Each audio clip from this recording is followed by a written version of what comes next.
Hey BookTube, it's Jackie. How's it going? If you are new to me this first time you're seeing my face, hello, what's up? My name is Jackie. I sit on my floor and I talk about books. So I hope that's why you're here, because that's what's going to be happening today. If you are not new to me, thank you for always tuning in and continued support. I really do appreciate it. So today for you, I have my weekly wrap up. This is from June 26th through July 2nd and all my reading shenanigans in between. And I actually don't have a lot to talk about in the reading side of things because I had so much stuff going on this week that I was only actually able to complete one book, and then I'm about 50% of the way through an audiobook. But on the shenanigans side of things, I had a lot of stuff going on that I really want to let you guys know about. So without further ado, grab yourself a drink, have yourself a seat, let's get talking some books.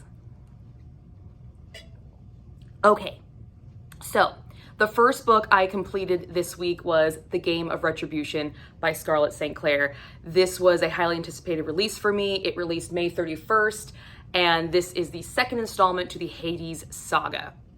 The Hades saga is Hades' perspective of the Touch of Darkness series by Scarlett St. Clair. And I'm a big fan of that series, and I was a big fan of Game of Fate, which is the first installment of this. And when this came out, I had it on pre-order. It came in with really weird margins, but then they ended up sending me a better copy. So like, don't mind my nail. I lost my nail last night.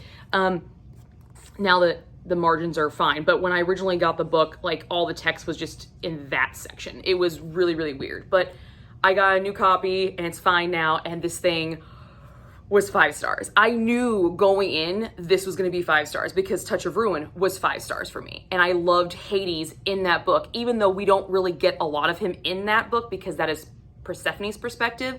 And this installment, Touch of Ruin, and this one have them separated out a lot more than they do in the first installments. But Hades was doing some shit, stuff was moving, things are happening, things are building, and I don't think Persephone's ready, but she's gonna be. Hades gonna make sure she's ready. And I just love that. Hades is one of my favorites. And honestly, I do have to say something about this book. I usually don't read the author's notes. I mean, occasionally I will, but sometimes I don't, and this time I did. And I have to apologize to Scarlett St. Clair. I am one of those people that elevates Hades over Persephone because I prefer him. I've never really been a big fan of Persephone and Hades and Persephone's retellings. I find that she's always very annoying and very whiny. And Scarlett St. Clair wrote in her author's note that this bothers her because she puts a lot of work and effort into Persephone, and she does. And I saw it in this book. When you see Persephone through Hades' eyes in this book, you have a much different feel for her. In her installments, all you're seeing is her side. And so you see her kind of being a little bit of a brat. But when you see Hades' perspective, you see why she's acting the way she is. Hades not really being any forthcoming with information. He's not really, both of them kind of suck at communication. There's a lot of miscommunication in this book. And it's not even miscommunication, it's just lack of trust between the two parties. And you really see it hardcore in this one. I think probably more than in A Touch of Ruin. And so I have to apologize to Scarlett St. Clair that I did that, because I will stop doing that, because after reading this book, Persephone is kind of a badass and she stands up to Hades, and she doesn't really always deserve what Hades does to her. Now don't get me wrong, Hades is still gonna be one of my faves. I can't, he's gonna be one of my faves, okay? But I believe going forward, I will have a different respect for Persephone after reading this book. So if you've not read this series, you do have to read these in order. These are not books you can read out of sequence. And the first one is Touch of Darkness, and the first Hades version is A Game of Fate, which is just Touch of Darkness from his perspective. These books are awesome. I love the storyline. I love a good Hades and Persephone retelling, and I think Scarlett St. Clair does a really good job with it. She is excellent in her sex scenes. The scenes in this book are fucking steamy, and they're great, and I love them. And one thing Scarlett St. Clair does that I really, really enjoy about her sex scenes is that, yes, they are graphic. Yes, they're descriptive. Yes, they are hot. Yes, they are steamy. Yes, they turn you on. But the cool thing about her is she really invokes the emotion of the scene. Not all of her sex scenes are all lovey-dovey, we love each other, we're happy. No, some of them are straight hate fucking, and she invokes that emotion into the scene. And I really, really like that. I like that she doesn't forget to talk about what's going on up here while everything else is going on over here. Like, we're getting the touching and the groping and the inserting and the feeling and the wet and the friction and the heat. We're getting all that. But in her sex scenes, we are also getting what it is doing internally to them, forging their bond. Because the thing with Hades and Persephone, what Scarlett has done, and she really hits on it in this one. I don't really remember it hitting as hard in Touch of Ruin, but in this one, I feel like she's really emphasizing the fact that when Hades and Persephone have a problem or an issue, they always come back to that carnal attachment that they have, that fated attachment. But yes, they are fated to be together, but they're not fated to like each other. They've never been fated to like each other. So the only way they can both really communicate effectively to each other is in these physical carnal moments. And that is how they really communicate how they're 100% feeling. And she hits on that a lot, which I thought was really unique. And everyone says, you know, sex is not the way to have a relationship. It fades. Yes, that is 100% correct. Your relationship should never be based on just your carnal urges with the person that you're with. But if that's your communication, if that's your love language, physical touch is your love language, which essentially is both of these fucking characters, then that is the one way that your relationship is going to succeed and you can communicate. So Hades, when he is pissed, when he is jealous, when he is angry, he communicates with sex. Persephone, when she is hurt, when she is sad, when she's upset, she communicates with sex. Even though she's not forthcoming with it, she wants him to be there. She wants him to embrace her. And I just think that is fucking phenomenal. I love the fact that Scarlett included this emotional concept to the sex scenes. It's just not carnal, hey, we're gonna bend you over, I'm gonna fuck you from behind. It's, I'm going to take what I need because you're the only one that can physically give me what I need because you respond in the same love language that I speak in. And I just fucking adored that. I adored it so much. I cannot wait to read the rest of the series. The only thing I'm concerned about is usually at the end of these books, she has an excerpt of the next book.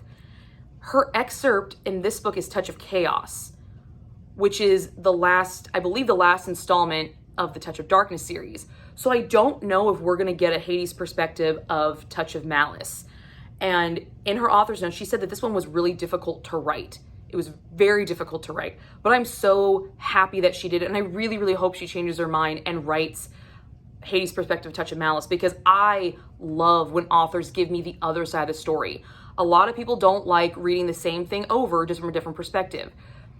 And I completely agree with that. That gets annoying and tedious and boring. I completely understand and respect that. But what Scarlett does is she doesn't directly retell the original story. You get the elements and you get the parts where they're together, but all you're really seeing is Hades' perspective. You're seeing Persephone through Hades' eyes. You're seeing what her face looks like as she's saying that she made a deal with an Apollo. You are seeing her reaction to his response. And that makes rereading that scene 10 times more better, because it's just, I love having the whole story. I'm one of those people that I like to have the whole story, because then I can formulate a really good opinion. I can weigh the pros and cons of how I feel about everything, because I don't want to just see one side of the story. I want the whole fucking story. And it takes this is a relationship between two people. I need both of those perspectives to actually really 100% understand this relationship. And I love this. I love that she did this. And I really hope to God that she does write Hades' perspective, Touch of Malice. I know that this was hard to write, but it was so worth it. It made me fall in love with the series all over again. And it changed my mind on Persephone, because I really got to see Persephone through Hades' eyes. The first book is literally just like their encounter, their building of like this mini relationship and the deals. So I don't really get a good version of Persephone that I didn't already have. This one, when all the stuff starts to break down and things are starting to build up for these bigger, grander scopes, I am seeing how he loves her. And it just makes me love Persephone more. It's like, okay, all right, I get it. You're not that annoying. You're still annoying, but you're not to the degree that I thought. You're kind of cool. You're fucking cool. When she stands up to her mother at the very end, because she does that in both books. But this time, like, she is standing there and he is describing her as this regal queen. He's just like, that's my queen. That's her. That's how I know she's always been. And that's what you're seeing. And Persephone's perspective, you don't get to see that. You just see what she's feeling. And she's feeling intimidated. She's scared, but I'm going to do this. But then you see it reflected in the eyes of the man who loves her. And it's just, oh, it's beautiful. I love it. I love it so, so much. This is fantastic. I love it so much. If you have not read the series, please go read this. This thing is phenomenal. This was worth the only book I read this week completed. Like that. This is amazing. Amazing. I love it. 5 stars all the way. So the next book I started this week and I'm about 50% through is my audiobook, and that is this guy, Hollen the Soulless by Denali Day. I picked this guy up because it was a freebie on Audible and I was just like, sure, we'll go with this one. And it's kind of a longer one. This is the first installment to the Dokiri Brides series, and I believe there's like 6 of those out currently. I could be wrong on that. And so far I am enjoying this. I don't really know how to talk about this because there's really been no romance in this yet. What we have is we have Jessen, who is the daughter of a lord who's been told that she has to go marry another man who is evil and cruel and cold. And as she's going to go marry him, because if she marries him, he will not blackmail her dad who's been sleeping with the queen and like destroy her people. So Jessen has like the weight of her kingdom on her shoulders, and she has to go marry like Satan to save him. And on her way to him, she gets captured by Hollen. She gets picked up by a wyvern and flown to his mountain home. And they spend one night on this, not his actual home, but like a couple layers down, this little religious area where he marks her. He doesn't have sex with her. He just carves a mark into her right, based on the description, it's kind of like right about here, I think, based on the description. And that's his mark. And he has got all these scars. Instead of tattooed, he is scarred. And all these scars, and these describe his killings, rites of passage, things like that. And she is scared shitless. She thinks he's a savage barbarian. But Hollen had my heart from day one. Like, he is so fucking nice. He is the nicest barbarian I think I've ever read about. He's so sweet. He's so protective. He's so understanding. And he's wicked smart. I mean, he catches on all of her shit, at least in the beginning. And she wants nothing to do with him because she's been kidnapped. But my thing with this book is she's trying to get home. She wants to get home to save her people. She has this loyalty to her people. Hollen doesn't quite understand this concept. And when she explains what's going on and they finally break down some of their walls about what she have to do and why, he's just flabbergasted. He's like, why would you want to go back to a world where a father will sell his own daughter to save his ass? There's no fucking way I'm ever letting you leave. Ever. Like, I'm not letting you leave. And you can tell that Hollen really cares about her and wants her to see how beautiful and special she is. That she's not just a piece of meat. She's not a bartering chip. She is a prize. And in his eyes, she is a prize. She is her prize. She is his prize for going through the trials and tribulations of becoming a man in his culture and taming a wyvern. Which I learned that a wyvern is 2-legged and a dragon is 4-legged. Did not know that. My husband actually educated me on that one, and I felt kind of like, well, yay. and then later on in the book, it actually explains it. So that's where I'm at right now. She has tried to escape and he has brought her back because she almost died in the process. And he's trying to explain to her that you are special, you're a prize. And she keeps saying, I'm nobody's prize. Yes, you fucking are. You are a prize because you're strong, because you're independent, because you are worth more than what is between your fucking legs. Okay, you are not a goddamn bartering chip. And I really like where this is going, but right now, there has been no sexy fun times. Hollen wants sexy fun times, but he's being very much the gentleman and respecting her. And he said multiple times, I'm never going to rape you. I'm never going to take you against your will. But he really wants to just hold her and touch her and kiss her. All he wants to do is really kiss her. All of his inner monologues are just like, I just want to kiss you. I just want to know what it feels like to have you embrace me. And it's a very romantic, savage, heroine love story. And I really am getting a huge kick out of it. I think once it starts to pick up a little bit, I'm really gonna like it. This is an 11-hour audiobook or 12-hour audiobook. So I still have, I wanna say like I'm 50% of the way through, but I feel like in the grand scheme of the story, like time-wise, I'm 50% of the way through, but in the storyline, I don't think I am. So I will hopefully have more to talk about next week about this book, and let you guys know how it turns out. But so far, it's really, really good, and I'm enjoying it. I wouldn't say it's any close to being a 5-star at all, but this is a really strong 3 for me right now. Really strong 3. It could maybe be bumped up to a 4 if I get some, sexy fun times. I did get a tickling session, which was pretty fucking cool. I like that scene. That was sweet. It was a very sweet one. So that is what I have for reading. But shenanigans wise, I had a lot of fun stuff happen this week. So this past week, because it's the last week of the month, I have been outlining all my videos, all my TBR videos, my wrap up, my weekly wrap up, and I actually got invited on Wednesday night to be part of the live show for the Queen of Shadows panel for the SJM read along that's hosted by Jenn over the Book Refuge. And so Thursday night, I got to sit and talk and gush about Queen of Shadows live with a bunch of other lovely ladies, and it was fucking phenomenal for like 2.5 hours. It was the coolest thing ever. I had so much fun doing it. I will link the live show down below. It was hosted by Rachel Reads and Sings. It was on her channel. And it was fantastic. I had so much fun.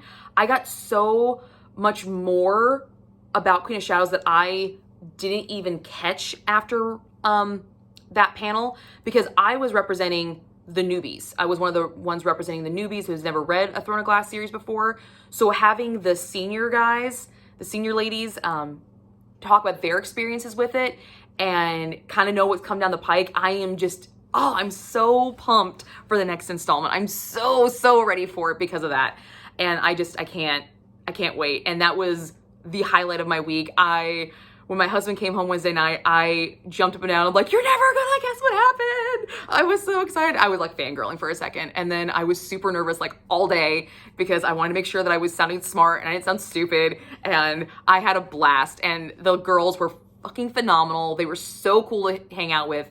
It was really, really great. It was definitely a highlight for me of this year being on this channel since I restarted it back up, because that was one of my goals, was to be more active in the community and, take part in things like that and get to know more people that are book people like me. And so I could talk to them and gush about books and discuss books and break books down. And that was one of my kind of like secret internal goals, is like, I just really wanted that to happen, and it happened, and it was so freaking cool, and I loved it. So Jenn, thank you again for inviting me to be on that panel. I absolutely loved it, and I cannot wait for my next appearance, which actually is going to be July 31st for A Court of Mist and Fury. I get to be on that panel, so I'm super fucking pumped about that one. Oh my God, I can't wait. I cannot wait. There was another cancellation, and that's why I got to get in. So I feel really bad that the girl who canceled can't be part of the panel, because I love watching her as well. But I get to be on the panel again, and I'm super pumped. So I hope she'll be able to like at least tune in and like see, and I hope I do her spot justice. So yeah. And the next thing, major highlight, is I actually got to do my first live sprint too. I was invited to do some live sprints with Jessen Reads Romance, Jenn over at the book Refuge, and Joe from Not So Average Joe. We did some reading sprints on Saturday, which is when I actually finished this book, and I will link that video down below as well. And that was my first reading sprint, and that thing was fucking awesome. We had great fucking conversation. We talked about gripes about books that we have, like binding, different things like that, just kind of like dislikes about books and ranting. We got into some serious conversation about non-con and its place in books, which was a great conversation. Jenn rocked that, as she always does. And then we also talked about just retellings and difference between Kindles and how just it was great conversation. Please go check it out. It is 3 hours, so you can kind of skip through to get to the conversation parts, but it was phenomenal, and I had such a blast doing it. I cannot wait to do it again. I hope I get invited to do another one really, really soon, because that was hella fucking fun. So I will link both of those videos down below, and yeah. But I will also link my monthly wrap-up, which just went up this week for June. I will link it down below as well, so you can go check that out. And that's all I've got for you guys this week. It's pretty mild. I'm going to be filming my July TBR very, very shortly and getting it up and running so you guys can see what I'm planning on reading this month. I think I've got some good stuff. I've got some very appropriate, I think, stuff for this month. And you'll see that if you watch my TBR. So keep your eyes open for that. And a big shout out to all my new subscribers. Thank you for joining me. I hope you like what you see and you will share me with your friends. If you want to know when I post future content, make sure you like this and click the little bell icon so you can know when I post again. The likes and the comments, it really helps out my channel, and I would love to see this grow. I'm almost up to 250 subscribers, which I never thought would happen. And I'm just like flabbergasted right now and floored, but I just want to thank all of you guys, all you new guys and all you senior guys. Thank you for joining me and keeping up with me and joining me every single week and all my videos. I love you guys. Thank you so much for joining me. And thank you again for Jenn, who helped spearhead that, that following, because she was the one that shared my video last month and brought me out to a lot more people. So thank you again, Jenn, for doing that. I will never forget it. You were turning into being one of the sweetest people. I already knew you were sweet, but I love being confirmed. I love it when I'm confirmed, and you just fucking rock, dude. You are the shit. Like, you're amazing. I love you. So thank you again for everybody who joined me today, and I hope you guys all have a good week, and I will see you guys all soon with another video.